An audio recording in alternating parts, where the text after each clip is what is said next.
จากเข้าแหล่ตีจ้องคำยาวกันนะครับตีมากขึ้นตีวัดพระธาตุดอยกองมูนี่ค่ะกูก็กันใดก็ตีอยู่สูงอีกหนึ่งนี่ค่ะเนาะตีมีจุดชมวิวก็มีคาเฟ่ก็ตีถ่ายรูปก็ห่างหนึ่งนี่ค่ะนะกำนะครับก็ตีมาซื้อเต้นดอกไม้ทุบจะในเนาะแล้วก็ดีกว่าเล็บกองมูค่ะเย่าก็ตีมีป้าไว้สร้างคำให้ค่ะนะอันนี้ก็เขาตีรอให้ก็เฮ็ดเจ้าพยาจะนานใครรู้ก็เตรียมจื้อให้ก็มารู้เลยค่ะกำลังเขาก็ตีเอาหมอกให้ก็เล็บจ้องเจ้าสั่งว่าเล็บ3 หอบนี่ค่ะเนาะอันนี้ก็ตีมีไว้เป็นชุดอย่างนี้ค่ะกำลังเขาก็ตีมาเอาเต้นให้ก็เต้นหอมค่ะ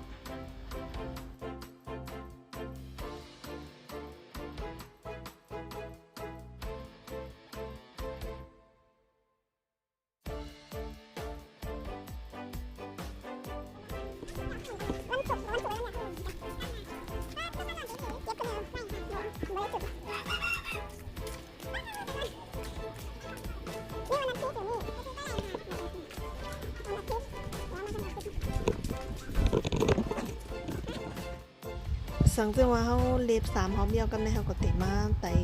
เต้นหอมก็ไตเต้นตีวันลูกวันอันเขาเกิดค่ะนะ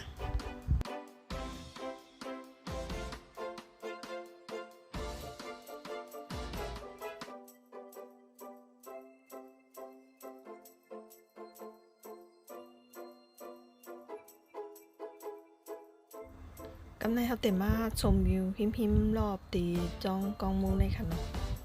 ก็เต็มมีบ้านร้านคาเฟ่ค่ะนะก็ร้านกาแฟชมเมืองเนี่ยเขาอะเพราะเขามาเนี่ยก็เต็มมีวิวแบบสวยมากเลยอะอยู่บนเขาเลยอะกำในก็เต็มเป็นตีถ่ายรูปให้ก็มีป้ายวัดพระธาตุดอยกองมูเนี่ยค่ะเนาะชมเมืองเนี่ยค่ะปอตุยตั้งเหนือเห็นลงกว่าตั้งไตด้วยเห็นแม่ของสอนเห็นก็หันบ้า103 จันค่ะเนาะ103 ทาไป